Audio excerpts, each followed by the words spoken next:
तो हेलो साथियों, welcome to my YouTube channel. आज हम क्या करेंगे, एनसीईआरटी के जितने भी प्रीवियस ईयर के न्यूमेरिकल हैं पहले चैप्टर के, ठीक है।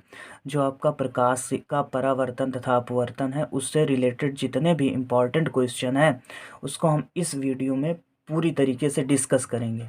तो आपको अगर वीडियो अच्छी लगे तो प्लीज़ चैनल को आप सब्सक्राइब कर सकते हैं। अब ध्यान से समझिएगा, जो सवाल पहला है तो पहला क्वेश्चन क्या है, ध्यान से समझिएगा। लिखा हुआ है, एक मोटरसाइकिल में पीछे का दृश्य देखने के लिए 5 मीटर वक्रता त्रिज्या। तो मोटरसाइकिल में पीछे का दृश्य देखने के लिए 5 मीटर वक्रता त्रिज्या वाला क्या लगा है, उत्तल दर्पण। तो उत्तल दर्पण और अवतल दर्पण के बारे में थोड़ा सा बेसिक चीज़ें हम जान लेते हैं। तो पहली चीज़ आप जानिएगा, दर्पण का सूत्र। क्या जानिएगा, दर्पण का सूत्र। तो दर्पण का जो सूत्र होता है फोकस दूरी का, वो क्या होता है, 1/f बराबर होता है 1/v प्लस का 1/u। ये होता है दर्पण का। अगर आपसे कह दिया जाए कि भाई लेंस का क्या होता है, तो बीच में माइनस आ जाता है, ठीक है। अगर हम आवर्धन की बात करें, आवर्धन का भी सूत्र होता है, दर्पण के लिए बात कर रहे हैं तो आवर्धन का जो सूत्र होता है वो होता है माइनस का v/u और बराबर होता है I/o। ये होता है किसका मेरे भाई सूत्र, ये होता है आपका आवर्धन का जो सूत्र। अब चलिएगा, तो इतना आप समझ चुके होंगे। अब दर्पण आपको पता ही है, दो प्रकार के होते हैं, एक होता है उत्तल दर्पण और एक होता है अवतल दर्पण। एक होता है उत्तल दर्पण, एक होता है अवतल दर्पण, ठीक है। इन्हीं से रिलेटेड न्यूमेरिकल पूछे जाते हैं। होने को तो समतल दर्पण भी होता है। तो जो उत्तल लेंस की जो फोकस दूरी होती है, क्या होती है, फोकस दूरी। तो उत्तल लेंस की जो फोकस दूरी होती है वो क्या होती है, पॉजिटिव होती है। और जो अवतल लेंस की अगर फोकस दूरी की बात करा जाए तो वो होती है निगेटिव होती है, ठीक है। तो इतनी चीज़ें आपको तैयार रखनी होगी, ठीक है। तो जितने भी न्यूमेरिकल होंगे बस इतनी चीज़, ये जितनी लिखी हुई है दर्पण से रिलेटेड जितने भी न्यूमेरिकल होंगे हम इसी का उपयोग करेंगे, ठीक है। अब यहाँ पे देख लीजिएगा, थोड़ी बात समझ लीजिए। वी होता है प्रतिबिंब की दूरी, दर्पण से प्रतिबिंब की दूरी को वी कहते हैं। यू क्या होती है, दर्पण से वस्तु तक की दूरी। आई क्या होती है, आई होती है प्रतिबिंब की लंबाई। ओ क्या होती है, वस्तु की लंबाई। एफ जानते हैं फोकस दूरी होती है। और एक फार्मूला होता है फोकस दूरी तथा वक्रता त्रिज्या में संबंध। फोकस दूरी तथा वक्रता त्रिज्या में संबंध होता है एफ बराबर r/2। तो ये बेसिक चीज़ें थी जो कि जानना आपका बहुत ज़रूरी था। अब चलिएगा न्यूमेरिकल पर पुनः आते हैं और इसको आपको समझाने का प्रयास करते हैं। तो ध्यान से समझिएगा। एक मोटरसाइकिल में पीछे का दृश्य देखने के लिए 5 मीटर वक्रता त्रिज्या। तो पहले हम लिख लेते हैं वक्रता त्रिज्या। तो वक्रता त्रिज्या आपकी कितनी दी है, वक्रता त्रिज्या को हम दर्शाते हैं एफ से, सॉरी आर से। तो आर बराबर क्या दे दिया है आपका, आर बराबर दे दिया है 5 मीटर। तो वक्रता त्रिज्या आपको दे दिया है, तो हम फोकस दूरी निकालते हैं। फोकस दूरी क्या होता है, फोकस दूरी को एफ से दर्शाते हैं। तो एफ बराबर होता है r/2। एफ बराबर होता है r/2। तो यहाँ से आर की वैल्यू देखी जाए तो 5/2। तो इसका आप भाग करेंगे तो कितना आ जाएगा, 2.5 मीटर। कितना आ जाएगा, तो फोकस दूरी कितनी आ गई, 2.5 मीटर आ गई, ठीक है। अब इस सवाल को थोड़ा सा और आगे पढ़ते हैं। तो यहाँ से क्या लगा है, उत्तल दर्पण लगा है, ठीक है। तो उत्तल दर्पण है तो ये जो फोकस दूरी होगी वो पॉजिटिव ही होगी, ठीक है। पीछे से आ रही दूसरी मोटरसाइकिल, इसी के पीछे एक दूसरी मोटरसाइकिल आ रही जो 5 मीटर की दूरी पर है। कितनी दूरी पर है, 5 मीटर की दूरी पर है। उसके प्रतिबिंब की स्थिति, प्रकृति व आकार की गणना कीजिए। प्रतिबिंब की स्थिति, प्रकृति व आकार की गणना कीजिए। तो आप समझिएगा ध्यानपूर्वक सवाल को। तो यहाँ से अब ध्यानपूर्वक आगे की बातों को समझते हैं। तो मतलब वस्तु की दूरी कितनी दी है, तो वस्तु की दूरी को हम यू से दर्शाते हैं। तो यू बराबर कितना दे दिया है आपका, 5 मीटर। अब जो वस्तु होती है, चाहे उत्तल हो चाहे अवतल हो, निगेटिव लेते हैं। क्यों लेते हैं सर जी, क्योंकि जो उत्तल लेंस होता है वो दर्पण, मतलब जो वस्तु होती है वो हमेशा, कोई भी लेंस हो वो बाईं ओर रखी जाती है। और बाईं ओर की वस्तुओं को हम क्या करते हैं, निगेटिव चिन्ह से प्रदर्शित करते हैं। तो u की वैल्यू आ गई है और f की वैल्यू आ गई है। UV/F में संबंध होता है दर्पण के सूत्र से। किस सूत्र से, आगे की बात है दर्पण के सूत्र से। तो दर्पण का सूत्र क्या होता है? तो दर्पण का सूत्र होता है 1/f बराबर होता है 1/v प्लस का 1/u। तो 1/f की वैल्यू रख देंगे 2.5 बराबर 1/v हमको पता करना है, u की वैल्यू है तुम्हारी -5। -5 इधर आ जाएगा तो क्या हो जाएगा +1, लेकिन दशमलव हटाएंगे तो ऊपर क्या बढ़ जाएगा 0। 5 दूनी 10, पचम 25। तो यहाँ पर क्या आ जाएगा आपका 2/5 माइनस वाली वैल्यू इधर आएगी तो 1/5 और बराबर क्या आ जाएगा तुम्हारा 1/v। तो यहाँ से हर समान है तो अंश वालों को हम डायरेक्टली हम जोड़ सकते हैं। तो जोड़ लीजिएगा तो यहाँ पर 2 1 क्या हो जाएगा 3/5। और जब तुम इसमें, क्योंकि हमें v चाहिए तो इसको हमें पलटना पड़ेगा, तो हम इस साइड को भी हम पलट देंगे। तो v की वैल्यू क्या आ गई 5/3 मीटर। अगर 5 में से हम 3 का भाग देते हैं, हमने कर लिया है, आप पहले कर बाद में कर लेना, मतलब इसको कर लेना भाग, ठीक है। तो 1 दशमलव कितना आ जाएगा 6-7 मीटर। तो उम्मीद है ये चीज़ आपको अच्छे से समझ में आ गई होगी। वक्रता त्रिज्या 5 मीटर थी तो फोकस दूरी निकाले, आधी कर दिए। एफ बराबर क्या होता है तुम्हारा r/2, तो फोकस दूरी हो जाएगी 2.5, दूरी -5 है। यहाँ पे सभी वैल्यू रख के हम v का मान तक पहुँच गए, ठीक है। तो अब एक चीज़ हम समझा देते हैं, जो अवतल लेंस के द्वारा जो बना प्रतिबिंब होता है, किसके द्वारा? अवतल लेंस के द्वारा जो बना, अवतल लेंस के द्वारा बना प्रतिबिंब नहीं बना बता रहे हैं, पहले उत्तल, इसमें उत्तल की चर्चा हुई है ना। तो उत्तल दर्पण का जो उत्तल दर्पण द्वारा जो प्रतिबिंब बनता है वो क्या बनता है? तो वो बनता है आभासी। कैसा बनता है? आभासी बनता है। और सी बाद में आ गया तो क्या बनता है? सीधा।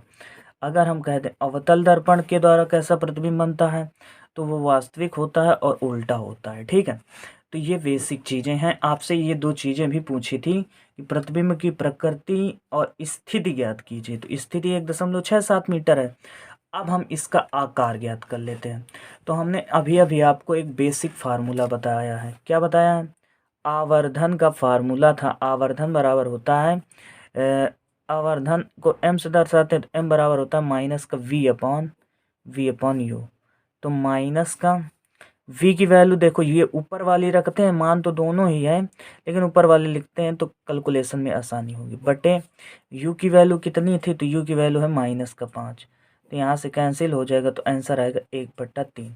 जब भाग देंगे तो क्या आ जाएगा 0.33 गुना। तो m हमेशा गुना में आता है, मतलब कितने गुना बनेगा प्रतिबिंब? तो 0.33 गुना बनेगा, ठीक है। तो उम्मीद है ये सवाल आपको कंफर्म हो गया होगा। आप लोग इसका स्क्रीनशॉट ले सकते हैं और बहुत ही इम्पॉर्टेंट क्वेश्चन है, ठीक है। चलिएगा अब अगला क्वेश्चन हम प्रारंभ करते हैं। तो अगला भी क्वेश्चन बहुत ही आसान प्रश्न है, ध्यान से समझिएगा। देखिएगा सवाल लिखा है, एक पारदर्शी कांच से बने घनाकार गुटके जिसकी प्रत्येक भुजा जो है 4 सेंटीमीटर है। प्रत्येक भुजा कितने सेंटीमीटर है? 4 सेंटीमीटर है। की तली पर स्थित एक काले बिंदु की आभासी गहराई की गणना कीजिए। कि तली पर स्थित एक काला बिंदु है, उसकी हमको आभासी गहराई चाहिए। और कांच का अपवर्तनांक क्या दे दिया है? 1.5। तो जितनी चीज़ें इस क्वेश्चन में लिखी हुई हैं पहले वो चीज़ें हम लिख देते हैं इधर साइड में। तो आपसे क्या कहा है उसने कि जिसकी भुजा कितनी सेंटीमीटर है, तो भुजा दे दिया है। तो भुजा वही होती है, भुजा जितनी होती है उसी को बोलते हैं वास्तविक गहराई। उसी को क्या बोलते हैं? वास्तविक गहराई। तो वास्तविक गहराई कितने सेंटीमीटर है? 4 सेंटीमीटर। फिर उसने बताया कि तली पर एक काल आभासी गहराई गणना कीजिए, जबकि कांच का अपवर्तनांक क्या दे दिया है? कांच का अपवर्तनांक। तो कांच का जो अपवर्तनांक है वो क्या दे दिया है मेरे भाई? कांच का अपवर्तनांक दे दिया 1.6। तो अगर हम आपसे कह दें कि अपवर्तनांक बराबर होता क्या है, तो ये फार्मूला आपको याद रखना है। अपवर्तनांक बराबर होता है वास्तविक गहराई और बटे आभासी गहराई। वास्तविक गहराई और बटे का होता है, बटे होता है आभासी गहराई। तो हमसे पूछा है आभासी गहराई का मान ज्ञात करिए। तो अब ध्यान से समझिएगा, अपवर्तनांक दे दिया 1.6, तो यहाँ पे 1.6 रख देंगे। वास्तविक गहराई 4 है और यहाँ पर क्या है तुम्हारे पास? तो आभासी गहराई है। क्या है? आभासी गहराई। अब यहाँ पर एक मानेंगे, क्रॉस मल्टीप्लाई करा दो। 1.6 गुणे आभासी गहराई, आभासी गहराई बराबर क्या आ जाएगा, बराबर आ जाएगा 4। तो यहाँ से हम आभासी गहराई को कैलकुलेट करना है, तो ये राशि गुणा में है तो इधर आ जाएगी तो भाग में आएगी, यानी 4/1.6।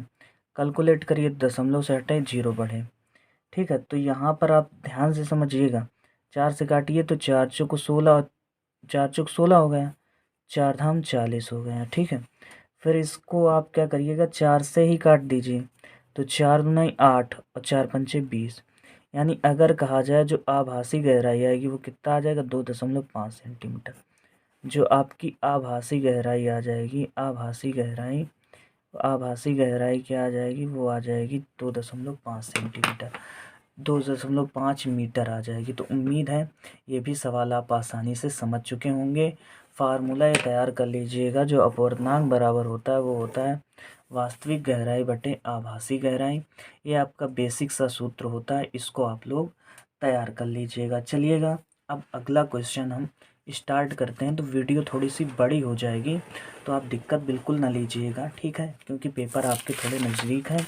वीडियो हम थोड़ा सा बड़े बड़े बनाएंगे, ठीक है। हो सकता है 30 मिनट के ऊपर तो नहीं जाने देंगे। चलिएगा अगला न्यूमेरिकल समझते हैं, ठीक है। तो अगला न्यूमेरिकल क्या दिया है, अगला न्यूमेरिकल है 15 सेंटीमीटर फोकस दूरी वाले अवतल दर्पण। अभी अभी बताए थे जो अवतल दर्पण की फोकस दूरी होती है वो क्या होती है, निगेटिव होती है। तो पहले बात लिख लेते हैं फोकस दूरी। फोकस दूरी को मेरे भाई कहाँ से प्रदर्शित करते हैं, तो फोकस दूरी को एफ से प्रदर्शित करते हैं। तो एफ बराबर क्या दे दिया है, माइनस का 15 सेंटीमीटर। अवतल है इस वजह से इसको माइनस करे हैं। फिर आगे समझिए कि सामने 30 सेंटीमीटर की दूरी पर, के सामने 30 सेंटीमीटर की दूरी पर 2 सेंटीमीटर लंबाई की एक वस्तु रखी है। तो इसी के सामने, तो वस्तु हमेशा जो रखी जाती है उसको यू से दर्शाते हैं, और वस्तु हमेशा दर्पण में मतलब निगेटिव आता है, ठीक है। अब ध्यान से समझिएगा, मतलब वस्तु की दूरी जो होती है वो निगेटिव से ही दर्शाते हैं। अब इसके बाद उसने कहा है कि 2 सेंटीमीटर लंबाई की एक वस्तु रखी है। तो वस्तु की लंबाई तुम्हारी क्या दे दिया है, वस्तु की लंबाई को हम ओ से दर्शाते हैं। तो ओ बराबर क्या दे दिया है तुम्हारा, तो यहाँ से ओ बराबर दे दिया 2 सेंटीमीटर। चलिएगा तो इसको हम थोड़ा सा कैलकुलेट करते हैं, ध्यान से समझिएगा। तो हमसे उसने क्या कहा है, तो हमसे 3-4 बातें उसने कही हैं, क्या कि बनने वाले प्रतिबिंब की स्थिति ज्ञात करो, आकार ज्ञात करो तथा प्रकृति ज्ञात कीजिए, ठीक है। तो ये चीज़ें हमसे पूछी हैं। सवाल थोड़ा सा इम्पॉर्टेंट बन जाता है, सवाल थोड़ा सा इम्पॉर्टेंट बन जाता है। देखो, प्रतिबिंब की स्थिति, आकार और प्रकृति ज्ञात कीजिए, सवाल थोड़ा सा इम्पॉर्टेंट है। तो चलिएगा इस सवाल को हम समझाते हैं। तो पहले हम वी निकालेंगे, क्या निकालेंगे, वी। तो वी निकालना बहुत ही आसान होता है। वी निकालिएगा और आकार, प्रतिबिंब का आकार चाहिए तो यानी आई भी निकालना है। आई जो होता है वो प्रतिबिंब की लंबाई होती है। आई क्या होती है, जनरली प्रतिबिंब की लंबाई होती है। अब ध्यान से समझिएगा। तो फार्मूला मेरे भाई क्या होता है, 1/f बराबर हो जाएगा 1/v प्लस का 1/u, ये दर्पण का सूत्र होता है। तो 1/-15 बराबर 1/v और प्लस का 1/u, तो यानी प्लस माइनस का माइनस का 1/10 हो जाएगा। माइनस का 1/10 इधर आएगा तो यानी माइनस का 1/15, और माइनस वाला 1/10 इधर आ जाएगा तो प्लस का 1/10 बराबर हो जाएगा 1/v। तो एलसीएम क्या आ जाएगा, तो एलसीएम आ जाएगा 30। तो 15 दूनी का हो जाएगा 30, यानी माइनस का 2, और 10 तियाँ क्या हो जाएगा 30, बराबर क्या हो जाएगा 1/v। तो इसको थोड़ा सा आगे ले चलते हैं। तो यहाँ पर क्या हो जाएगा तुम्हारा 1/30 बराबर हो जाएगा 1/v। तो इसको जस्ट पलटोगे तो ये भी पलट जाएगा, यानी v बराबर क्या हो जाएगा तुम्हारा, v बराबर आ जाएगा 30 सेंटीमीटर। v बराबर कितने सेंटीमीटर आ जाएगा, देखिएगा थोड़ा सा मिस्टेक हो गई है, यहाँ 30 सेंटीमीटर की दूरी है वस्तु की, और यहाँ पे हमने 10 कर लिए हैं, तो थोड़ा सा मिस्टेक हो गई, इसको सुधार लीजिएगा। तो इस जगह पर हम क्या रखेंगे, जहाँ जहाँ 10 है उस जगह तुम 30 करो, ठीक है। तो यहाँ पर क्या आ जाएगा, यहाँ पर 15 दूनी 30 है, यानी माइनस का 2, और यहाँ पे 1 आएगा। तो कुछ भी नहीं है, जस्ट यहाँ पर माइनस का चिन्ह का वो पड़ जाएगा। तो v की वैल्यू क्या आ जाएगी, तो v की वैल्यू आ जाएगी -30 सेंटीमीटर। अब v की वैल्यू आपको पता आसानी से चल चुकी है, तो अब हम जो वस्तु की लंबाई है उसको, वस्तु की लंबाई तो दी है, प्रतिबिंब की लंबाई हमसे ज्ञात करवा रहा है, तो आपको आवर्धन का सूत्र अभी अभी बताया गया है। क्या बताया आवर्धन? m बराबर क्या होता है? m बराबर होता है माइनस का जो v अपॉन u बराबर का i अपॉन o। ठीक है, ये होता है। तो माइनस का v की वैल्यू क्या दे दिया है, तो v की वैल्यू अभी अभी निकालें, यानी माइनस का 30। दूरी क्या है? माइनस का 30। और यहाँ से i की वैल्यू क्या है? नहीं पता है। o की वैल्यू वस्तु की लंबाई है, तो यहाँ से कैंसिल हो जाएगा। तो i बराबर क्या हो जाएगा? i बराबर हो जाएगा 2 सेंटीमीटर। अर्थात जो प्रतिबिंब की लंबाई आएगी, किसकी लंबाई आएगी? प्रतिबिंब की लंबाई आएगी। प्रतिबिंब कितना लंबा बनेगा? तो प्रतिबिंब की जो लंबाई आएगी वो कितने सेंटीमीटर हो जाएगी? 2 सेंटीमीटर आपकी हो जाएगी। ठीक है, हम एक चीज़ आपको बताए थे, क्या बताए थे कि यहाँ पर आपको एक चीज़ बताए थे कि 2 सेंटीमीटर तुम्हारी क्या थी? वस्तु की लंबाई, और प्रतिबिंब की लंबाई भी कितनी आई है? 2 सेंटीमीटर। तो हम यहाँ से एक चीज़ तो कह सकते हैं कि जो प्रतिबिंब की लंबाई आई है वो वस्तु की लंबाई के बराबर है। तो बस यही चीज़ हो जाएगी यहाँ पर, जो प्रतिबिंब की लंबाई जो है, प्रतिबिंब की लंबाई, प्रतिबिंब की लंबाई वस्तु की लंबाई के बराबर होगी, वस्तु की लंबाई के बराबर होगी। ठीक है, बराबर होगी। ठीक है, बात क्लियर? समझ गए कि नहीं समझे? तो ये जो है बहुत ही इम्पोर्टेंट क्वेश्चन है।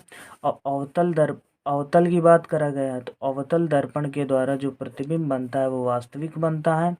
वास्तविक है तो उल्टा बनेगा, वास्तविक बनता है, और कैसा बनता है? तो उल्टा बनता है। इतना ध्यान रखिएगा, ये बेसिक चीज़ें हैं। ठीक है, तो ये भी सवाल जो है आप स्क्रीनशॉट ले लीजिएगा, बहुत ही महत्वपूर्ण क्वेश्चन है, और ये आपके पेपर में आने लायक क्वेश्चन है, तो इम्पॉर्टेंट है इस वजह से।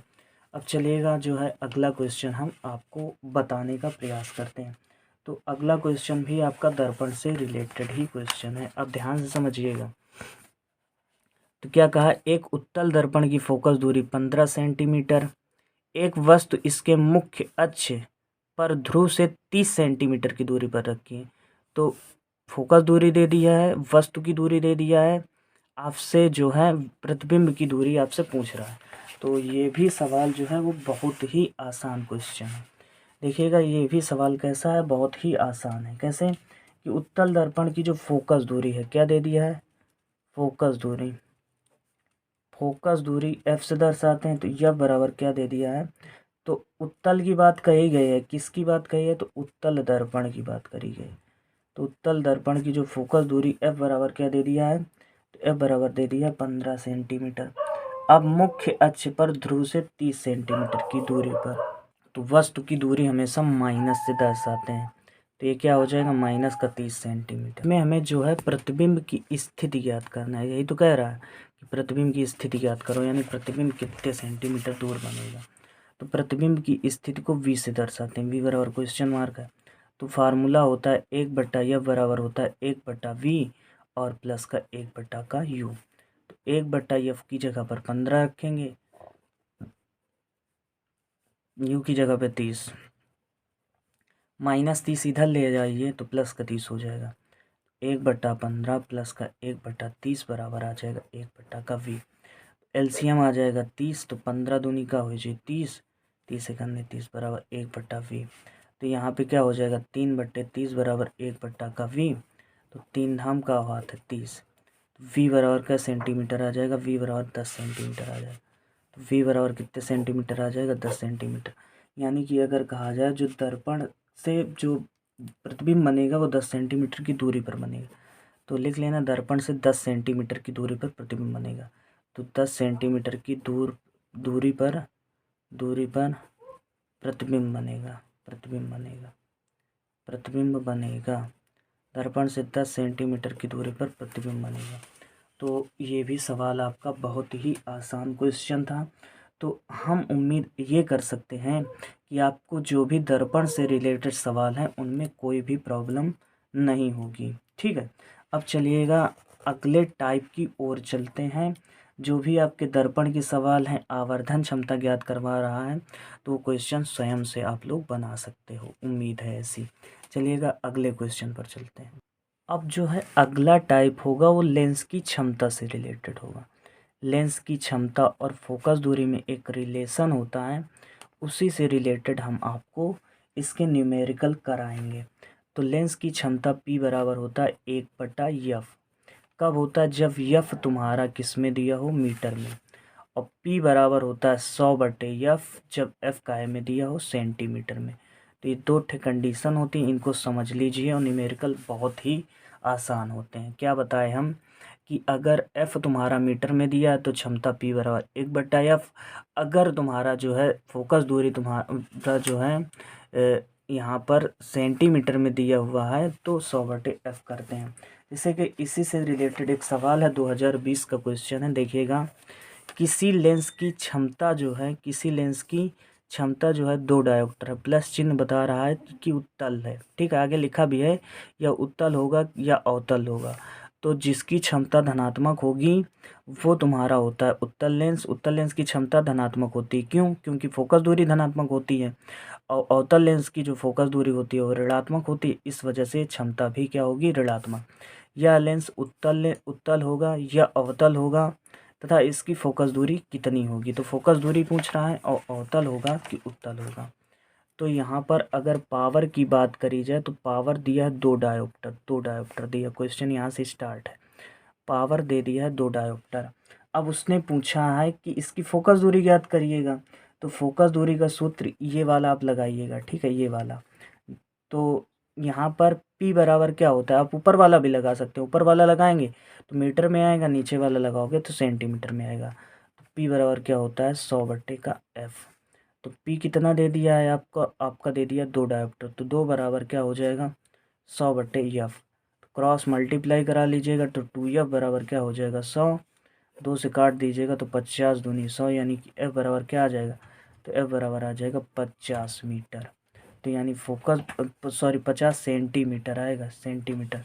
मीटर में नहीं निकालेंगे, सेंटीमीटर में निकालेंगे। तो कितना आ जाएगा मेरे भाई? 50 सेंटीमीटर आपका जो है आंसर इसका आ जाएगा। उम्मीद करते हैं ये वाला भी क्वेश्चन आपका क्लियर हो गया होगा। और कोई भी क्वेश्चन आएगा तो ऐसा कर लोगे। देखिएगा एक सवाल इसी प्रकार का है, उसमें फोकस दूरी दे दिया है, लेंस की क्षमता पूछ रहा है। तो सवाल समझिएगा, एक उत्तल लेंस की फोकस दूरी 20 सेंटीमीटर है, इसकी क्षमता ज्ञात कीजिए। तो इसकी क्षमता कितनी होगी वो पूछ रहा है।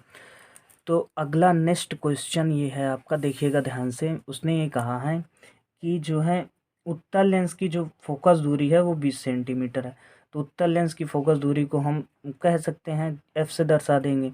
उत्तल लेंस की फोकस दूरी सदैव धनात्मक ही होती है, तो 20 सेंटीमीटर लिखती है। अब यहाँ पे इसकी पावर चाहिए, तो पावर क्वेश्चन मार्क है। आपको सेंटीमीटर में दिया है ना, तो फार्मूला कौन सा लगाओगे? फार्मूला ये वाला लगेगा, ठीक है। सेंटीमीटर में दिया है तो ये वाला। तो P बराबर क्या होता है आपका? 100/F। तो यहाँ पर P बराबर क्या हो जाएगा? 100/20। तो 20 पंचे का हो जाएगा 100। तो P बराबर क्या हो जाएगा? 5 डायोप्टर। P बराबर क्या हो जाएगा आपका? 5 डायोप्टर। उम्मीद है ये वाला भी क्वेश्चन आप समझ चुके होंगे। अब सेम एक सवाल है आपका, वो सवाल आप खुद से बनाएंगे, ठीक है। उसने कहा एक लेंस की जो क्षमता है वो माइनस का 2 डायोप्टर, ऊपर वाले में +2 डायोप्टर थी, तो बता दिए माइनस चिन्ह क्या दर्शाएगा? अवतल लेंस है, वही चीज़ है, अवतल लेंस होगा। इसकी फोकस दूरी प्रकृति याद कीजिए, ये आप कर लेंगे, ठीक है। तो क्षमता वाले भी क्वेश्चन जितने भी आएंगे आप आराम से उनको कर सकेंगे, ठीक है। अब आ जाते हैं लेंस से संबंधित क्वेश्चन। किन पर आ जाते हैं? तो अगले क्वेश्चन आपके हैं लेंस से संबंधित क्वेश्चन। तो लेंस से संबंधित प्रश्न, तो लेंस से संबंधित प्रश्न बहुत पेपर में आते हैं, ठीक है। संबंधित प्रश्न हम 2-4 क्वेश्चन बता देंगे, तो लेंस का आपसे कोई भी क्वेश्चन जो है वो गलत नहीं होगा, ठीक है। तो आप इसको जो है आराम से समझिएगा और ध्यानपूर्वक आप इसको बनाइएगा, ठीक है। तो सवाल क्या लिखा है? किसी अवतल लेंस की फोकस दूरी कितनी है? 15 सेंटीमीटर। तो F की वैल्यू क्या दे दिया है? F बराबर क्या दे दिया है? 15 सेंटीमीटर। सर जी अवतल लेंस है तो यहाँ माइनस लगा देंगे, ठीक है। अब आगे चलिएगा, वस्तु को लेंस से कितनी दूरी रखें, अर्थात आपसे पूछ रहा है यू। भाई यू जो होता है उस वही होता है कि वस्तु की दूरी होती है यू, ठीक है। फिर आप इसके द्वारा वस्तु का लेंस से 10 सेंटीमीटर की दूरी पर प्रतिबिंब बने, तो प्रतिबिंब कितने सेंटीमीटर की दूरी पर बनेगा, तो v बराबर बनेगा 10 सेंटीमीटर की दूरी पर। प्रतिबिंब क्या बनेगा, 10 सेंटीमीटर की दूरी पर आपका जो है वो प्रतिबिंब बनना चाहिए। तो इसका जो है बहुत ही इम्पॉर्टेंट ये क्वेश्चन है और इसको हम आपको पूरी तरीके से समझाने का प्रयास करेंगे, ध्यानपूर्वक समझिएगा। तो यहाँ पर जो फार्मूला होता है वो होता है 1/f बराबर 1/v माइनस का 1/u। लेंस के लिए माइनस लग जाता है और जो दर्पण होता है उसके लिए प्लस लगता है। 1/f की जगह पे रखेंगे -15 बराबर 1/v की जगह पे रखेंगे -10 बराबर -1/u। तो माइनस का 1/u इधर आ जाएगा तो प्लस का 1/u बराबर 1/-10 और ये इधर आ जाएगा तो प्लस का 1/15 आ जाएगा, ठीक है। तो यहाँ पर 1/u बराबर एलसीएम आ जाएगा आपका 15, नहीं 15 नहीं सॉरी, आप इसमें 30 एलसीएम लीजिएगा क्योंकि 30 लोगे तभी बनेगा, ठीक है। दोनों का एलसीएम 30 ही तो आएगा। तो 10 तियाँ क्या हो जाएगा 30 और 15 दूनी क्या हो जाएगा 30। तो यहाँ पर 1/u बराबर हो जाएगा माइनस का 1/30।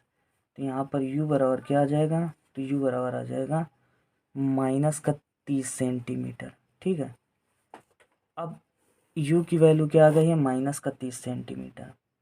और जो वस्तु की दूरी आ जाएगी वो वस्तु की दूरी कितनी हो जाएगी, वस्तु की दूरी जो हो जाएगी वो 30 सेंटीमीटर हो जाएगी। मतलब 30 सेंटीमीटर की दूरी पर जो बनेगी वो वस्तु होगी, ठीक है। अब हमको आवर्धन चाहिए। अब हम एक दो चीज़ आपको बता दे रहे हैं, इधर समझिएगा। अगर आवर्धन लेंस से संबंधित फार्मूला है, लेंस से संबंधित फार्मूला है तो m बराबर होता है v/u।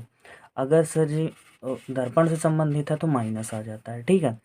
तो जिस पर माइनस लगेगा, देखिए ट्रिक क्या है, जिस पर माइनस लगा होगा उस पर प्लस लगेगा, जिस पर प्लस लगा होगा उस पर माइनस लगेगा। m बराबर क्या हो जाएगा, v की वैल्यू कितनी है देखिएगा, v तुम्हारा है -10, तो इस जगह -10 रखेंगे। u की वैल्यू क्या है, तो -30 है, तो यहाँ 30 रख देंगे। कैलकुलेट करेंगे तो m बराबर आ जाएगा 1/3। तो यहाँ से m बराबर क्या हो जाएगा तुम्हारा 0.33, ये आ जाएगी इसकी आवर्धन क्षमता। तो उम्मीद है ये क्वेश्चन भी आपको अच्छे से क्लियर हो गया होगा। अगर कहीं पर भी समझ में ना आया हो तो प्लीज़ आप एक जो है कमेंट कर दीजिएगा, ठीक है। अब चलिएगा अगला बहुत ही महत्वपूर्ण क्वेश्चन है उसको डिस्कस